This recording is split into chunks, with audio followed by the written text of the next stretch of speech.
Hoy vamos a terminar esta serie, Visioingeniería, y vamos a concluir con el tema manteniendo la visión. Sabe que no importa las cosas que nosotros hayamos alcanzado, porque probablemente nos miramos que hay cosas que todavía no hemos logrado en la vida, pero lo importante no es tanto si alcanzó algo, tenerlo, sino mantenerlo. Y quiero comenzar con esto, relatándole lo que pasó con una empresa que quizás usted tendrá todavía recuerdos de esta compañía, lo que era Kodak, la que tomaba fotos unos por rollo.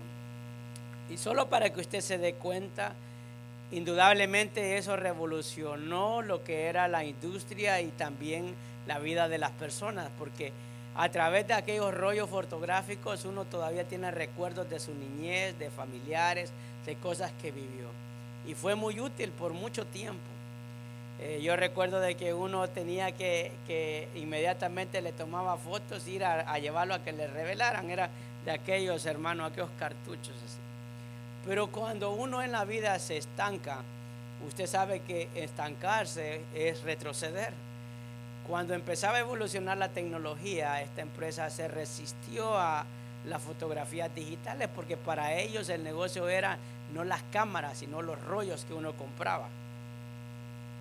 Pero hay algo que nosotros podemos ver, y aún en la vida del ser humano, es que no nos podemos detener, porque si nos detenemos, retrocedemos. ¿Qué pasó con esa compañía? Indudablemente empezaron a aparecer las fotografías digitales. Todos miraban que era algo práctico, algo fácil y rápido. Y ellos tuvieron la oportunidad de adaptar todo el mercado que tenían hacia la fotografía digital. Se quedaron atrás. Hasta el punto que hoy solo nos quedan a nosotros las fotos o quizás las cámaras de recuerdo, ¿verdad? Eso es lo único, porque ahora ¿quién se atrevería a comprar una cámara que le va a poner un rollo de esos? Nadie. Si usted solo saca su teléfono, y si la quiere más profesional, pues le dice al hermanador y que la tome. Amén, hermano. Bendito sea el Señor. Pero lo que le quiero decir es que la vida del creyente es de la misma manera. Y por eso vamos a hablar acerca de mantener la visión. ¿Por qué? Porque si usted tiene a Cristo, ya llegó a una etapa en la vida que el Señor tenía preparada para nosotros, pero eso no es el fin, sino que hay algo más. Quiero que por favor abra su Biblia en Hebreos capítulo 10, versículo 22, y que todos juntos podamos leer esta escritura. Bienvenido a todos los que nos acompañan, si es primera vez o segunda vez, no importa. Bienvenido, esta es su casa y nos alegra que esté aquí con nosotros. Dice Hebreos 10, 22, todos juntos, lo puede leer en la Biblia, en la pantalla o en sus notas. Dice la palabra de la siguiente manera, la leemos en el nombre del Padre, del Hijo y de su Santo Espíritu. Dice así: acerquémonos, como dice, con corazón sincero, en plena certidumbre de fe, purificados los corazones de mala conciencia y lavados los cuerpos con agua pura. Versículo 23 dice así: mantengamos firme, sin fluctuar, la profesión de nuestra esperanza, porque fiel es el que prometió. Y considerémonos unos a otros para estimularnos al amor y a las buenas obras, no dejando de congregarnos, como algunos tienen por costumbre, sino exhortándonos, y tanto más cuando veis que aquel día se acerca. Indudablemente, lo difícil no es que podamos llegar o que vengamos a Cristo o esta nueva vida como creyentes, sino que podamos mantenernos en este camino. Hermano, y es lo mismo que puede suceder cuando uno busca un trabajo, comienza un negocio, encontrará adversidades, dificultades al inicio, pero cuando usted comienza, ya su preocupación o su enfoque no es que ya lo logró, sino que ahora es mantenerse y mejorarlo y quizás seguir creciendo y alcanzarlo. En la vida del creyente de la misma manera. El Señor nos llamó, nos rescató, nos salvó, nos limpió, nos tiene ahora aquí en este lugar, nos tiene en una condición, pero como Dios es, hermano, que va de aumento en todas las cosas, de la misma forma Dios quiere que nosotros sigamos creciendo, porque claramente el pasaje nos está haciendo una referencia muy específica cuando dice que nos mantengamos firmes. ¿Por qué dice la palabra que uno se mantenga firme? Porque muchas veces habrán cosas que nos van a hacer dudar, nos van a hacer retroceder, probablemente nos van a desanimar o nos van a hacer pensar que no vale la pena. Y eso en todas las áreas de nuestra vida, tanto en nuestra vida familiar, en nuestra vida espiritual con Dios, en la vida laboral. A veces pensamos que no vale la pena, que no estoy viendo el resultado de por lo cual yo estoy trabajando o las cosas que yo estoy haciendo. Por eso, hermano, cuando dice la palabra con ese corazón, claramente dice purificado. Cuando dice en ese pasaje, con corazones purificados, dice de la mala conciencia. Hay cosas en nuestra vida que van a detenernos para que nuestra visión, lo que nosotros podemos ver más allá de lo que Dios ha puesto en nosotros, o de lo que todavía no vemos pero que Dios ha prometido. Habrán cosas que nos van a hacer a nosotros desviarnos. Habrán cosas que nos van a distraer, probablemente que nos van a ensuciar, que nos van a hacer sentir que ya no vale la pena. Y ahí es donde nosotros debemos de tener claro que Él hizo una promesa a todas las personas, a todo aquel que aceptó a Cristo, aquel que está en sus caminos. Hay una promesa para nuestras vidas. Y lo que Dios dice es que sigamos perseverando, que nos mantengamos. Amén, hermanos. Cuando dice de limpia conciencia, está hablando de quitar la culpa que pueda haber en nosotros. Porque mire, le voy a decir algo. Aquí el que no ha cometido pecado o no ha cometido una falta, que levante la mano. Vamos a ver, para identificar lo que es del planeta Marte. Hermano, aquí hay de todo. Hermano, Dios no nos llamó a nosotros por buenos, sino por malos. Dios no nos llamó porque dijo, no, este es bueno, este lo necesita. No, nos llamó porque hacíamos cosas que no estaban bien, y Dios, por amor a la humanidad, fue que nos alcanzó. Por eso estamos aquí. Pero esa condición no es la que Dios quiere que permanezcamos, sino que va más allá, va más allá. Por eso aquí es importante esto, entienda, así como hemos estudiado el libro de Nehemías con respecto a la visiongenería, al poder tener una visión de nuestra vida. Usted sabe que el que usted esté al lado de otra persona, no importa si es su esposa, su esposo, no importa qué bueno que está ahí, pero si es un hermano en Cristo, un hermano espiritual, escuche, esa persona le va a ayudar, diga conmigo ayudar por favor, a poder seguir adelante. Dice, pero ¿cómo? Si mire qué malo es. Yo que voy a aprender de fulano. No se preocupe, hermanos. Siempre se puede sacar lo bueno de alguien. Todos tenemos algo bueno.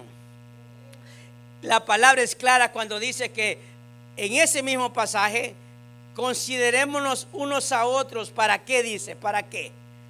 Para estimularnos. Mire, hermano, yo a veces digo, wow, miren el hermano la condición que tiene. ¿Cómo le hará? Vamos al gimnasio, ya me desanima, ya me desinfla. Pero yo me imagino que esa gente cuando va a un lugar se siente motivado al ver a las otras personas que están haciendo esas cosas. Eso te motiva, te estimula. Porque ¿quién va a ir al gimnasio, hermano, a no hacer ejercicio? Usted, aunque no quiera, va a ir porque ve a otros que están. No sabe cómo se usa esa máquina, pero usted primero tantea y dice, así se hace. Eso te estimula a querer hacerlo. Hermano, hay muchas cosas en la vida que nos va a estimular la gente que está a nuestro alrededor. Y más si tenemos la fe cristiana, tenemos la fe en el Señor para poder seguir adelante. Y por eso dice, no dejando de congregarse. ¿Por qué? Porque no somos seres, hermanos, que vamos a estar aislados. Tenemos que ser personas que necesitamos la relación de otros. Y ahí es donde entra el poder mantenerse en la visión, en la vida preparada que Dios tiene para nosotros. Ninguno de los apóstoles, ninguno de ellos, hermano, a excepción cuando fueron arrestados y fueron a morir por la verdad, durante el tiempo que ellos predicaban y estaban con otros, siempre estaban con gente. Siempre habían personas a su alrededor, ya sea para que ellos los instruyeran y para que ellos también se sintieran apoyados. No crea de que todas las personas que andaban con ellos eran personas que quizás eran ayuda. No, hubieron algunos que más bien los detenían, pero ellos siguieron firmes en lo que Dios había llamado, por lo cual Dios los había llamado. Por eso hay que mantenerse es seguir aprendiendo, porque aquí no hay nadie que pueda decir que lo sabe todo. Todos aprendemos todos los días, todo el tiempo, de alguien, de algo, no importa lo que sea, siempre Dios seguirá dándonos una enseñanza en la vida. Amén, hermanos. Por eso, para mantenernos en una visión es necesario. Ahí hay unos puntos que quiero compartir con usted, por favor, si me ayuda. Ahí en la lectura dice permanecer firme, aunque, ¿qué dice? Pretendas haber llegado. A veces tenemos una condición en la vida donde nos sentimos contentos con lo que tenemos y con lo que somos. Yo admiro a esas personas que tienen 70 años y todavía tienen el deseo de seguir aprendiendo. Gloria a Dios, hermano. Esas personas que agarran un libro, se sientan en un salón y quieren aprender. Digo yo, wow, ojalá que cuando yo llegue a esa edad quiera hacerlo. Porque hay algo que nadie te puede robar, y es el conocimiento. Nadie te puede quitar eso. Eso es tuyo, es propio. Eso te va a ayudar a crecer, te va a ayudar a conocer más a Dios. Y esto no hablamos de edad, pero hermano, a veces tienen 15 ya. Hermano, hay que pullarlos para que agarren un libro y lean. Por Dios santo, digo yo. Y esta generación es la que va a guiar la sociedad. Hay que orar por ellos. Pero aquí viene Nehemías ya al finalizar, porque hablamos de Nehemías como Dios lo inquietó a través de otras personas y puso en su corazón que restaurara los muros de Jerusalén. Que podemos verlo desde un punto material, levantar una estructura material, pero Dios lo que estaba haciendo era cambiar, era transformar, era restaurar realmente la vida espiritual de las personas de ese pueblo. Pero en el lapso hubieron diferentes situaciones, gente que se opuso, gente que escuchó la voz de Nehemías, escuchó la voz de Dios a través de Nehemías, y logró alcanzar el propósito de levantar los muros. Escuche, Dios lo llamó a Nehemías a levantar esos muros, pero lo de Nehemías no se quedó solo en los muros. Lo de Nehemías fue más allá de simplemente poner una seguridad en la ciudad. Si usted se da cuenta, lo primero que hizo cuando esos muros estaban restaurados era que se leyera la palabra, la ley. Quería que el pueblo regresara de esa condición en la que había caído. Y eso a veces nos puede suceder a nosotros. Dios nos saca de una condición, quita cosas o levanta cosas, pero hay algo más de parte de Dios. Porque eso que nosotros humanamente podemos ver, Dios está viendo algo mayor, algo más grande, algo mejor.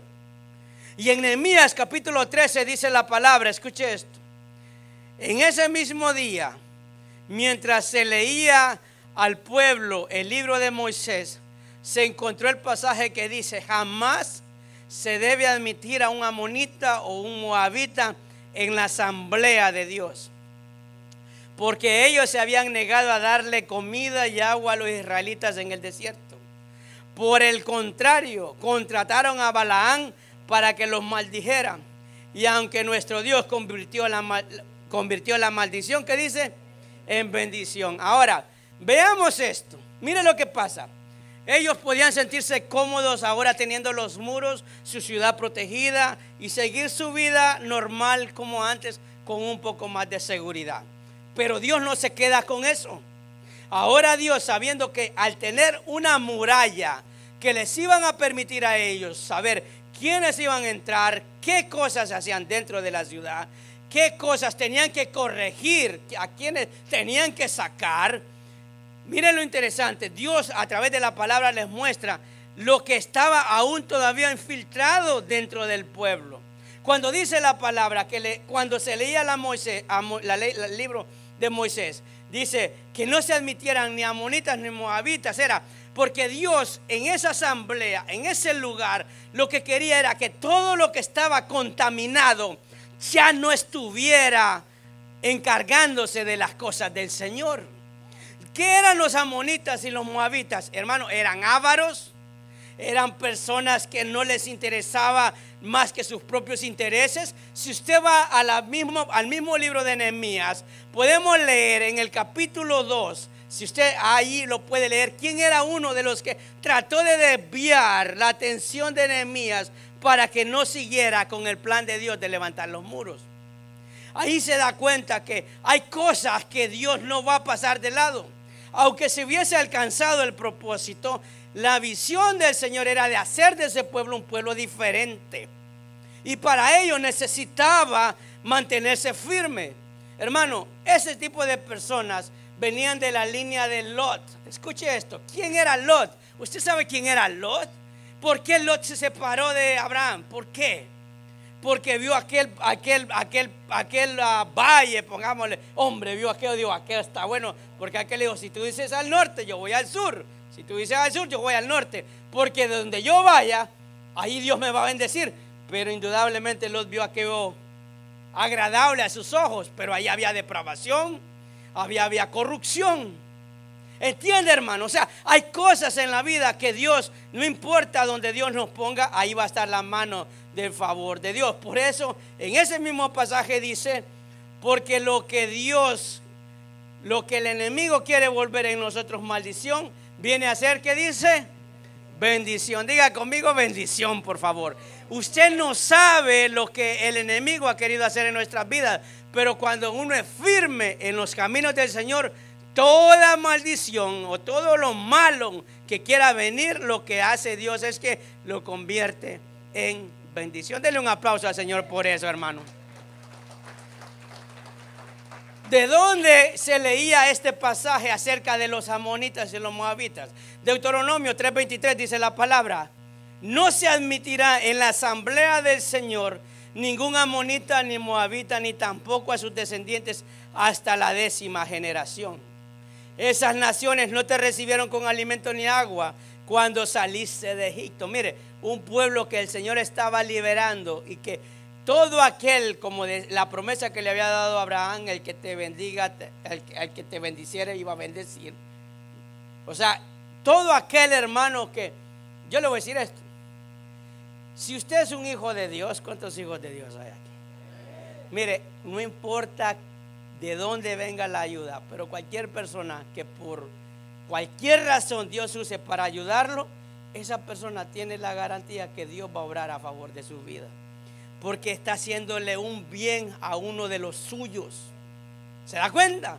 Y más nosotros que conocemos la verdad, que si en nosotros podemos hacerle bien a alguien, hermano, no lo hacemos para ver qué Dios me da. No. Lo hacemos porque nace en nuestro corazón. No lo hacemos maquinando una intención. Entonces, claramente en el pasaje que hacía referencia en el libro de Moisés, de la ley, que habla Nehemías, hablaba acerca de Deuteronomio. Y dice, en cambio contrataron a Balaán, hijo de Beor, proveniente de lejano de Petor, Aram Naharaim, para que te maldijera. Pero el Señor tu Dios se negó a escuchar a Balaán, y se convirtió esa maldición en bendición, porque el Señor tu Dios, ¿qué dice? Te ama. Y justo el hermano hablaba acerca del amor en medio de la alabanza. Jamás, ¿qué dice? En el versículo 6, en tu vida buscarás el bienestar ni la prosperidad de los amonitas ni de los moabitas. ¿Qué está haciendo el Señor? Una separación. No puedes ser igual a ellos, no puedes comportarte igual que ellos, no puedes desear las cosas que ellos desean, porque hay una garantía de lo que tú buscas. Si yo estoy en ese asunto, tú vas a ser bendecido. Entonces vemos, hermano, cómo a través de todas estas ajustes que estaba haciendo el Señor a través de Nehemías, con la restauración de esos muros, estaba haciendo que esa visión se mantuviera y avanzara. Y la iglesia del Señor debería de hacer eso. Hay cosas que no son negociables en la vida de un creyente, porque si queremos realmente ser el pueblo del Señor, hay cosas que no hay opción en nuestra vida. Debemos de hacerlo. Simplemente lo adoptamos y lo creemos. Amén, hermano. Eso nos lleva a que haya un pueblo que le adore. La razón por que el Señor sacó al pueblo de Egipto era para que lo adorara en el desierto. Pero si nosotros nos saca de esclavitud y no somos verdaderos adoradores, estamos hablando de un estilo de vida, un comportamiento, una manera de ser. Entonces es como que simplemente hiciéramos una extensión de Egipto. ¿Sabe por qué los americanos no nos quieren? Usted se ha preguntado. Porque no hablamos inglés, dice la gente. Bueno, quizás una de las razones por que ellos, vamos a hablar así, sin ser tan radicales, una de las razones porque los americanos o la gente que está aquí, bueno, aunque hay muchas cosas han cambiado, ¿sabe por qué no nos quieren? Porque nosotros, hermanos, la mayoría de ellos son gente, la mayoría, no digo todos, la mayoría, son gente tranquila. Usted va a sus vecindarios y todo el mundo calladito. Están comiendo, hermanos, su hot dog y ellos están tranquilos. Se están echando sus cervezas, pero ellos están ahí. Hermano, llegan los hispanos, desde que abre la puerta los güeros, la gritadera. Y él mira, ya que el saludo y el juá. Y aquellos nos quedan viendo raro. Y estos dicen, bueno, ya en nosotros está la alegría, ¿verdad? Lo que pasa es que a veces nos pasamos. Que bueno fuera que así fuera la iglesia del Señor, hermano. Mire, esa gente los queda viendo y esto. Y empieza a llegar uno, porque invita a una familia y le llegan como 10, hermano. Llegan los hijos, el hermano, el cuñado, el fulano. Por eso tenga cuidado cuando mete un hispano. Usted tiene que hacer para 10 más. Entonces ellos como que sienten un poco chocante esa cultura, pues así somos nosotros. Pero si es en Cristo, qué bueno, hermano. Pero si es para hacer relajos, tienen razón de no querernos. Yo les cuento creo que a algunos les conté, yo tuve un compañero dominicano. Y esta persona venía de Nueva York. Se compró casa aquí en Maryland y le digo, hey, ¿por qué es que allá no se puede vivirme? Terrible en Nueva York. Pero me compré una casita acá con el hermano. Y un día lo veo que llega preocupado. ¿Y qué te pasó? El fin de semana invité a mis amistades para celebrar que tenía casa y todo. 20 patrullas le llegaron al vecindario. Le dijeron que le bajara el volumen a la música y siguió. No me hizo caso. Después se le pusieron valentientes ahí, usted sabe, con los policías, 20 patrullas. Ahí los tenían 10 sentados a todos a la orilla del bordillo ahí. Ya le mandaron una carta que no podía hacer esos buchinches en el vecindario. Es que aquí no estás en Nueva York, papá. Aquí estás en Maryland, aquí en el condado. Algunos lugares se da, pero aquí hay que respetarle. Entonces aprendí. A veces, hermano, queremos traer las cosas nuestras a la iglesia. Mire, es muy importante porque cuando hablamos acerca de esto, de mantenernos firmes, aunque creamos, hermano, que ya llegamos a lo que Dios tiene para nuestra vida, hay que entender algo, que la obediencia a Dios nos va a traer indudablemente el cumplimiento de las promesas. Diga conmigo cumplimiento, por favor. No es lo mismo las promesas de Dios al cumplimiento de esas promesas. Porque el libro está lleno, la Biblia está llena de muchas promesas a nuestra vida. Ahora, uno se pregunta, ¿por qué no se cumplen? Bueno, porque hay cosas que todavía Dios no las va a ejecutar mientras nosotros sigamos siendo como somos. Por eso, en ese pasaje de Nehemías le dijo, no hagan ningún acuerdo, ni mucho menos estas personas estén involucradas en nada de lo que tenga que ver en la administración para el Señor. Ahora, en Génesis 12:1 dice la palabra, y mire aquí, este pasaje lo hemos leído, pero yo no sé si usted se ha detenido a analizar esto. Dice 12:1 en Génesis. El Señor le había dicho a Abraham, no era Abraham, era Abraham. Todavía no le había cambiado el nombre, hermanos. Deja tu patria y tus parientes y a la familia de tu padre y vete a la tierra que yo te mostraré. Mire, una visión que Dios tenía, pero que Abraham todavía no sabía. Salió a ciegas, hermano. Cuando usted salió de su país, usted dice, voy a estar en Maryland, voy a estar en el condado de Montgomery, en la ciudad de Montgomery Village. Nada, hermano. Usted de un Estados Unidos llegaba, usted no sabía a dónde iba a llegar, ¿verdad? El pariente que estaba aquí es que decía, lo voy a traer. Bueno, si usted vino por tierra, ¿va? Ya si vino por avión ya es otro cuento. Pero si usted vino por tierra, hermano, alguien preparó todo para que usted pudiera llegar a donde está. Quizás no llegó aquí, quizás llegó a otro lugar. El punto es que lo que el Señor le estaba diciendo, hermano, deja a tu familia. ¿Por qué? Sigue diciendo, haré, versículo 2, de ti una gran nación, te bendeciré y te haré famoso. Será una bendición para otros. Bendeciré a quienes te bendigan y maldeciré a quienes te traten con desprecio. Todas las familias de la tierra serán bendecidas por medio de ti. Mire, era una promesa. Y si usted se detiene a visualizar todo lo que el Señor le estaba diciendo a Abraham, primero le dijo, no puedo cumplir tu visión mientras tú sigas en la casa o teniendo las mismas relaciones que tienes hoy. Eso fue lo primero que le dijo el Señor a Abraham. Tienes que irte. ¿A dónde? Yo te voy a guiar.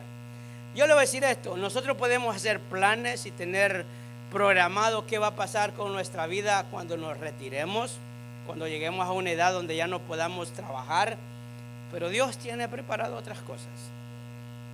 Usted no sabe, y lo que sí podemos saber es, lo que sí debemos de tener la confianza, que lo que Dios tiene preparado son cosas buenas. Amén, hermano.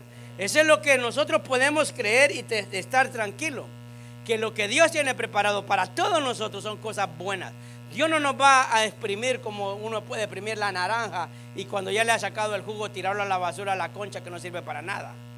No, hermano, Dios no hace eso con sus hijos. Dios saca lo mejor de nosotros para luego ponernos en un lugar donde vamos a estar tranquilos, calmados y confiados en Él. Pero ahí le dice, te mostraré, teniendo una visión. Él no lo podía ver. Usted no lo podía ver.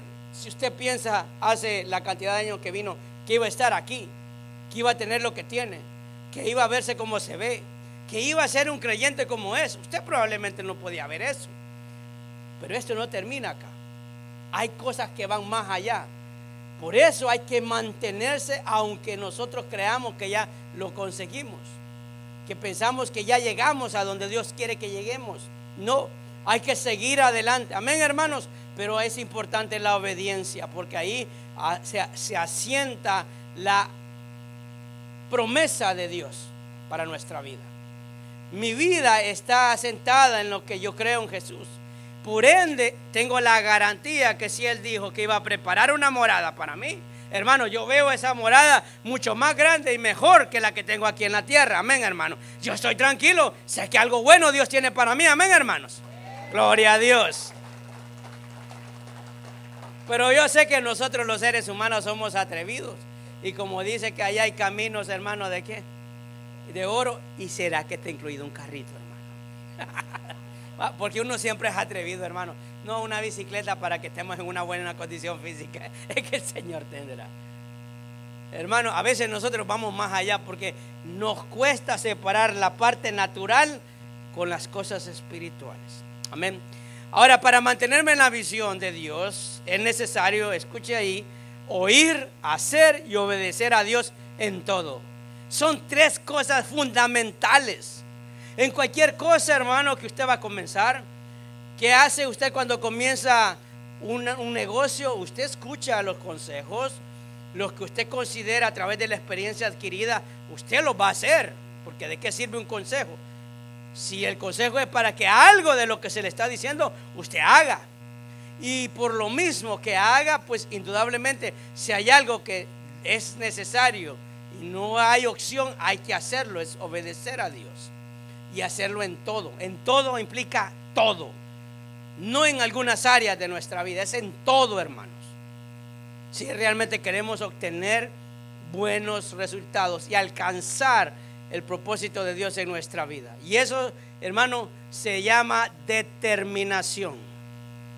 El creyente está débil en la determinación de las cosas.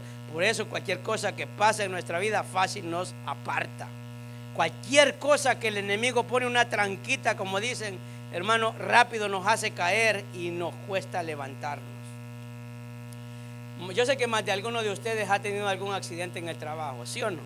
¿Cuántos han tenido un pequeño accidente en el trabajo? se ha tropezado, se ha caído. ¿Qué es lo primero? Mire, nosotros somos tales que cuando nos caemos, nosotros, así somos nosotros, ¿verdad? Nos caemos, lo primero que hacemos es empezar a ver alrededor para ver que nadie nos vio, porque nos da vergüenza. ¿Se da cuenta usted? Se cae. Hey, ¿está bien? No, yo estoy bien. Hermano, con gran dolor del sopapo que se dio. Se caen otras personas, ahí se queda, llama al 911, que venga la ambulancia. Oye, levántate, flojo. Nosotros somos así, hermano. ¿Por qué? Porque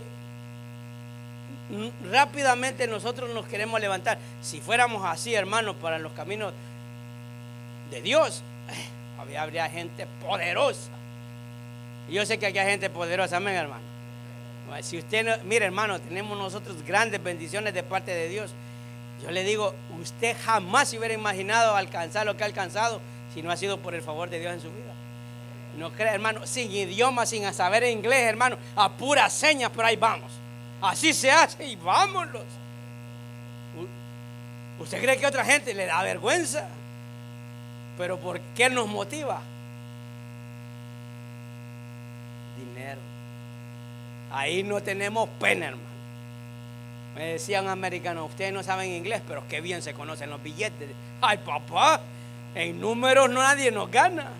Ni uses calculadora, porque ahí sabemos si nos estás pagando bien. Dice Nehemías 13:4, dice la palabra: antes de esto, el sacerdote Eliasib, quien había sido designado para supervisar los depósitos del templo de nuestro Dios, y quien también era pariente de quién, hermano. ¿Sabe quién era este Tobías? ¿Usted sabe quién era este Tobías? Ahí puede irse a Nehemías capítulo 2, donde estaban aquellos tres que estaban ahí queriendo perturbar la obra. Pero bueno, habían rediseñado un gran depósito, lo habían puesto a disposición de Tobías. Anteriormente usaban el cuarto para almacenar ofrendas de grano, incienso, diversos utensilios, para el templo, diezmos de grano, de vino nuevo, de aceite de oliva, destinado a quienes, a los levitas y a los cantores y a los porteros, y también las ofrendas para los sacerdotes. Versículo 6.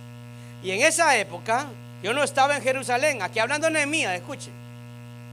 Yo no estaba en Jerusalén porque había ido a presentarme ante Artajerjes, el rey de Babilonia, en el año 32 de su reinado, aunque más tarde le pedí permiso para regresar.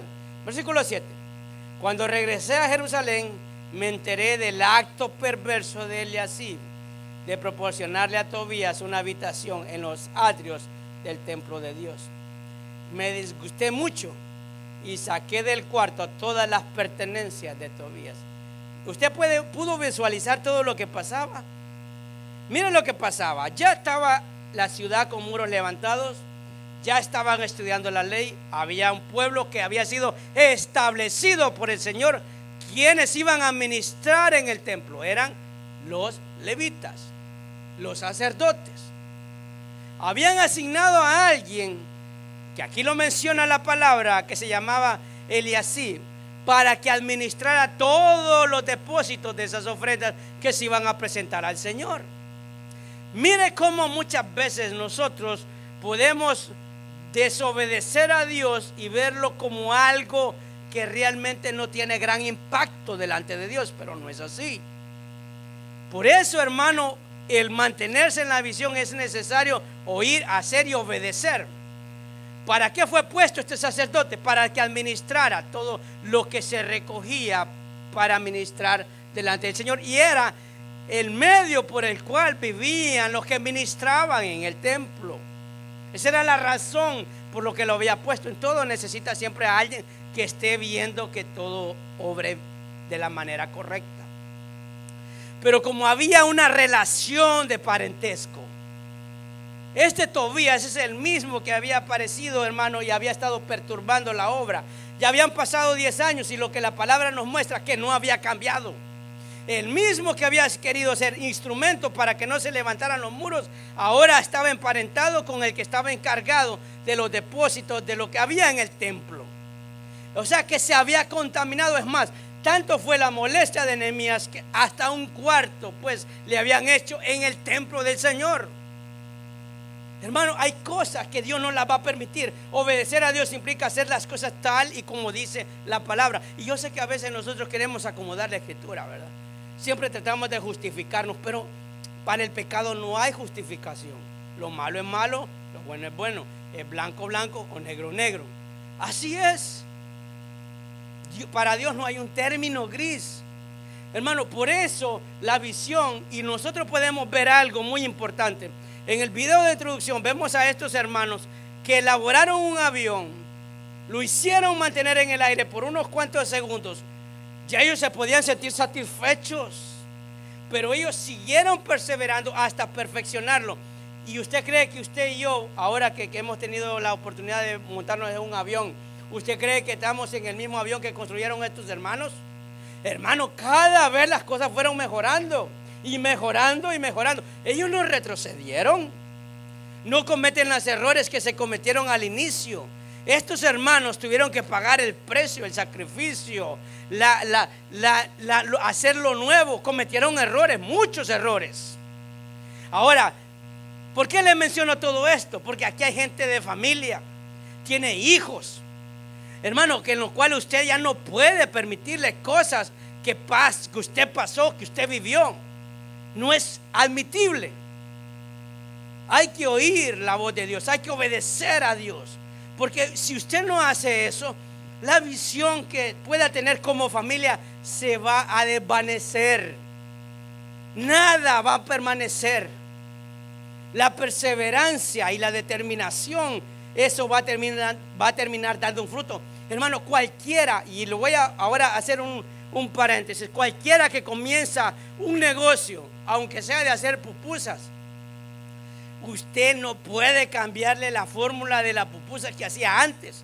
Porque si tenía clientes donde le gustaban saladitas con más queso, como la hagan, hermano, pero usted dice, voy a reducir esto para que me abunde más el ingrediente y saque más, va a perder a su clientela. Debe de mantener haciendo las cosas como las hace. Si pierde la calidad, la gente no la va a comprar y no va a ganar, no va a avanzar. Hermano, hay que ser firmes y mantenernos en lo que Dios ha dicho en la palabra. Amén. Por eso no hay opción para el creyente. No hay excepciones para nosotros. Usted y yo conocemos la verdad. Si lo hacemos, es asunto nuestro. Por eso Nehemías dijo que cuando él se fue, por eso hay un dicho que dice, hermano, que cuando el gato no está, segurito así le pasó a Nehemías allá en la ciudad. Mientras estaba todo bien juiciosos ahí. ¿Quiere que le diga algo? Yo quisiera que usted fuera a la escuela de sus hijos y que los vea de lejos, a ver, así como los ve aquí en la iglesia, así se comportan en la escuela. Ay, mi hijo es bueno, sí. Vaya, véalos de lejos. No diga, te voy a ir a la escuela a vigilar. No, de lejos. Cómprese uno de esos chunches, no sé cómo le llaman eso. Mírelo. Vea todo el panorama de todos los muchachos de la escuela. Si usted ve que su hijo se ve igual a ellos, anda como ellos y habla como ellos, es uno de ellos. Dijo un presidente, yo creo, pero confirmo. Yo creo en lo que me dicen, pero lo confirmo. Hermano, no es malo hacer eso, porque hay cosas que se pueden corregir a tiempo. Ahora, lo gravísimo es que usted a sabiendas también sea promotor de eso. Está arruinando la vida de la gente, de esta nueva generación. No podemos ser de la misma manera. ¿Qué pasó con Nehemías? Indudablemente Nehemías quería obedecer al Señor. No simplemente entendía que era levantar los muros, sino que había que ir a algo más, porque había un propósito de Dios para la vida del pueblo. Amén. Por eso, hermano, al restaurar los muros, estaba haciendo que el pueblo se mantuviera seguro y tuviera el control de todo. Eso es lo que nos cuesta a nosotros entender, que el Señor, cuando lo llamó a usted, padre y madre, lo llamó porque sabía que iba a tener hijos y quiere que esos hijos estén bajo su control. Que usted establezca muros en su casa, en su hogar, y que no anden, hermanos, como cabritos que se saltan la barda. Que reciban buenos ejemplos, que realmente pueda ser gente que ame a Dios, no solo porque usted lo obligue, sino también porque lo vea y lo practique en la casa. Pero realmente a veces me preocupa pensar que en la generación cristiana, creyentes, hijos, desde los más jóvenes hasta los más pequeños, dan pena si no se comportan como cristianos. ¿La culpa la tiene Dios? No, la iglesia tampoco. Esa es responsabilidad de cada padre. Denle un aplauso al Señor, hermano. Alégrese por eso. Porque lo que podemos ver que Nehemías hizo, ¿saben qué hizo Nehemías? Censó al pueblo. ¿Sabe por qué? Porque cuando ya la ciudad tenía muros levantados, todos los que vivían en tierras extranjeras regresaron ahí. Dijo, como yo sé que estos han venido de otras, porque algunos hermanos vivían afuera, los trajo, dijo, pero estos vienen con algunas mañitas, y yo aquí voy a poner orden. Aquí no voy a dejar que al son que ellos tocaban allá vengan a tocar acá. Ahora van a tocar al son que dice la palabra, la ley de Moisés. Eso es lo que hizo Nehemías. Quería tener el control, primero la seguridad y el control del pueblo, para que fueran fieles a la escritura. Ahora, para mantenerme en la visión es necesario, en el punto 3, hermano, reformar todas las áreas de nuestra vida. Diga conmigo, todas las áreas de nuestra vida. Porque mire, hermano, aquí nosotros padecemos de un gran problema en la iglesia del Señor. El problema es que somos buenos creyentes, pero un desorden familiar. Fíjese que es algo que no es congruente. Somos buenos creyentes, medio cantamos, porque a veces ni cantamos, hermano, medio cantamos, pero en la iglesia menos. Entonces hay un decaimiento, hay algo que no es congruente. Nehemías capítulo 13 versículo 9 dice: luego exigí, escuche, después de que sacó a Tobías de ahí donde lo había instalado el sacerdote, la autoridad espiritual del pueblo, porque aquí no estamos hablando que fue cualquier pelagato que le dijo a Tobías que fuera ahí. Lo metió ahí al templo. Era una autoridad espiritual puesto porque había confianza en Nehemías, que iba a ministrar, iba a cuidar lo que era con respecto a la obra de Dios. Pero dijo, lo saqué. Luego exigí que purificaran la habitación y volví a colocar los utensilios para el templo, las ofrendas del grano y del incienso. También descubrí que no les habían entregado a los levitas porciones de comida que les correspondían, de manera que todos ellos, los cantores que debían dirigirse servicios de adoración, habían regresado a trabajar en los campos. Inmediatamente enfrenté a los dirigentes y les pregunté: ¿por qué han sido descuidados?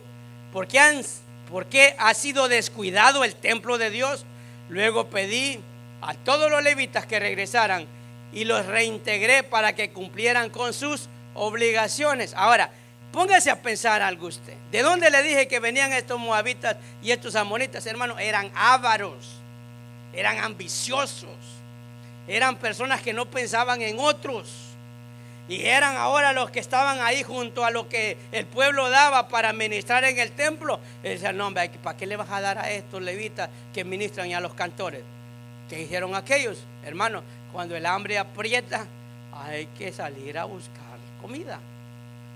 Por eso la palabra dice que todos a los que el Señor había asignado, ahora tenían que ir a trabajar y habían descuidado la obra del Señor, cosa que no estaba establecido en la palabra, cosa en la que ellos había una asignación para aquellos que ministraban. Era importante para el Señor la administración, tanto los levitas como los cantores. Yo quisiera un día decirle al hermano Edwin, no trabaje, hombre, que la hermana ponga doble turno, que ore para que la gente tenga pelo como Sansón y vayan más rápido al salón. Hasta rimado me salió. No, hermano, sino que realmente el servicio en el Señor fuera remunerado, para que lo dieras con todo, sin estar pensando en que tienes que hacer acá, dejar de hacer lo otro. Y eso sería lo correcto. Eso debería de pasar. Pero vea, estamos hablando que Nehemías hizo una reformación de toda la vida del pueblo. Y usted y yo, ¿qué tenemos que reformar, cambiar, transformar? Empezó primero con la limpieza de la casa del Señor. Eso fue lo primero que hizo. Entregó por completo el servicio al Señor en tiempo, hermano, y santidad, porque requería eso. Eso es lo que se necesita en la iglesia del Señor, darle tiempo de calidad lleno de santidad. Confrontó el pecado, cosa que a veces, muchas veces no nos gusta. Lo que está mal está mal. Tomó medidas, porque ¿qué hizo? ¿Lo dejó? No, no lo dejó, lo cambió. Eso es lo que hizo Nehemías. Puso nuevas personas para que supervisaran ahora los depósitos del templo. Acompáñenme en Nehemías 13:23 y con eso termino.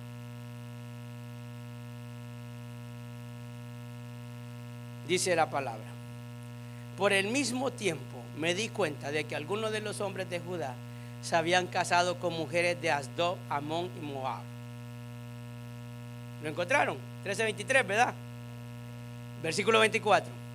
Además, la mitad de sus hijos hablaban el idioma de Asdod o de algún otro pueblo y no podían hablar en absoluto la lengua de Judá. Me detengo, hermano, si me da tiempo por pasaje por mire, hermano. Nosotros a veces no tenemos un lenguaje cristiano. ¿Cómo se nos salen las malas palabras y sin darnos cuenta? Se las digo, hermano. Se las digo para que no las repitan. No, a veces usted no se da cuenta que hablando se les chispotea y me dan ganas de decirle, hermano, esa es una mala palabra. Pero en mi pueblo no, a mí me vale, es una mala palabra. Lo que es malo, hermano. A veces uno dice, hijo, de verdad. Aquí estamos hablando que habían aprendido otro idioma. Versículo 25. De modo que confronté a los hombres y pedí que cayeran maldiciones sobre ellos. Cosa que el Señor nos libre ahora, hermano. Dios es un Dios de oportunidades, por eso tenemos a Jesús. Golpeé a algunos y les arranqué el cabello. Ganas dan en la iglesia, pero no se hace porque hay amor. Bueno, yo le estoy leyendo lo que dice la Biblia. Amén. Mira, ya le vi los pensamientos. Dios discierne lo más profundo de su corazón.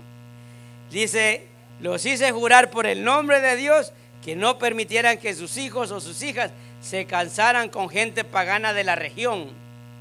¿Acaso no fue exactamente eso lo que llevó a Salomón, rey de Israel, a pecar?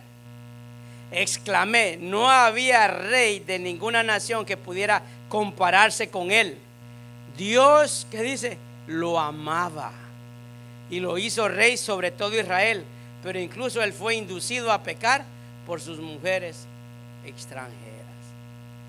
Fíjese, reformas familiares, reformas en la casa del Señor, y quizás en lo espiritual necesitemos, pero me llama mucho la atención cómo Nehemías, al finalizar casi todo este capítulo 13 del libro, está hablando acerca de las familias. Dice: hombre, cuida de tu generación, porque ahora el Señor va a empezar a limpiar esta generación.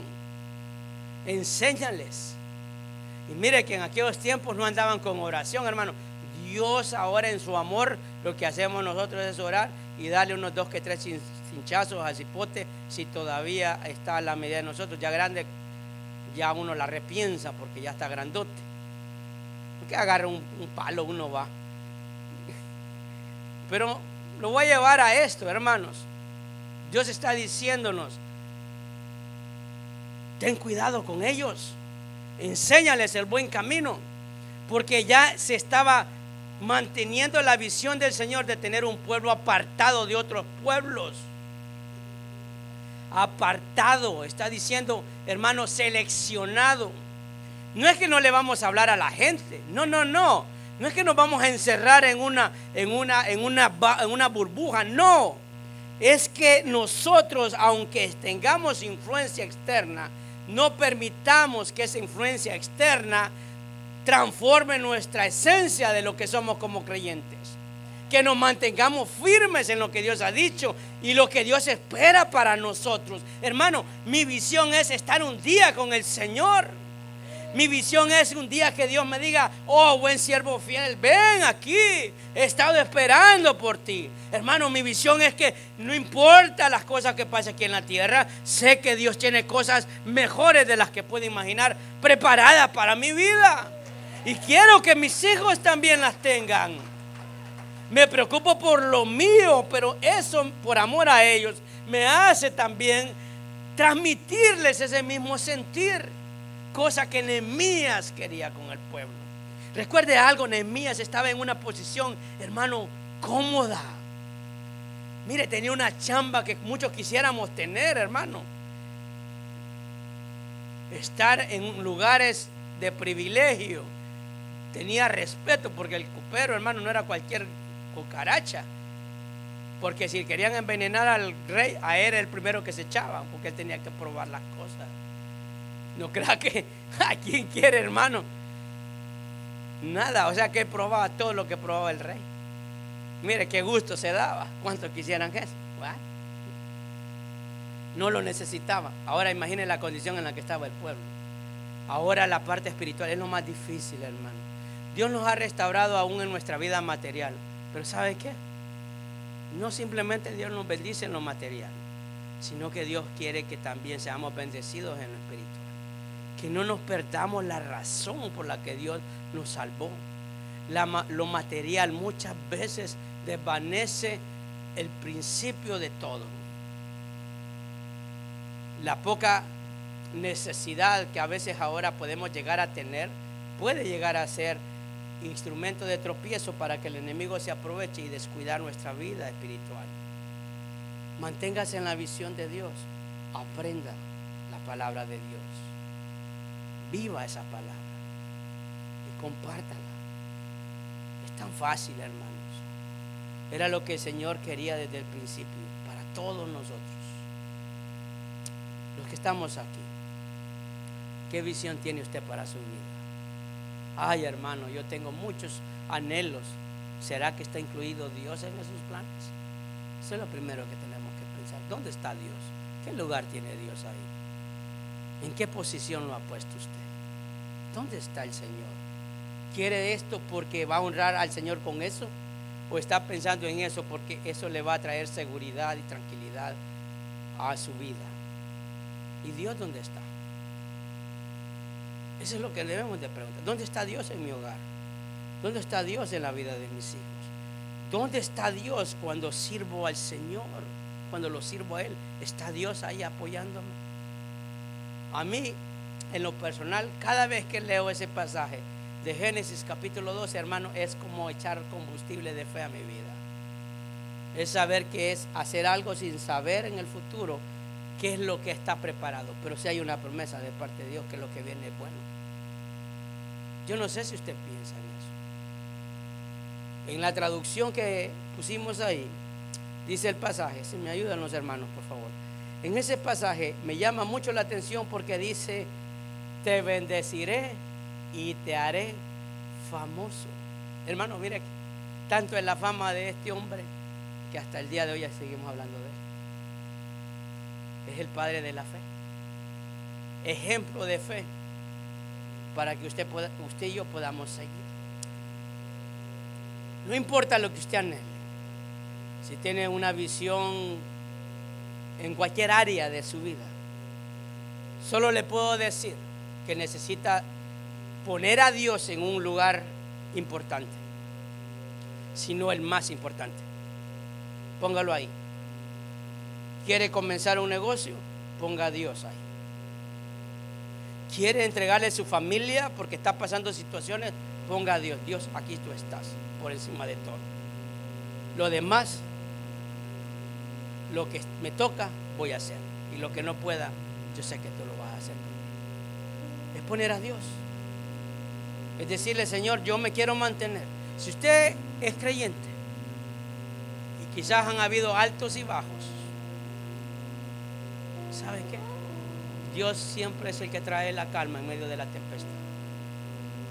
Es de creerle en Él. De creerle en Él. Es un Dios de oportunidades. Un Dios que nos sigue amando. Dios no quiere lo malo para nosotros. Ahí donde usted está, por favor, le voy a pedir que pueda cerrar sus ojos.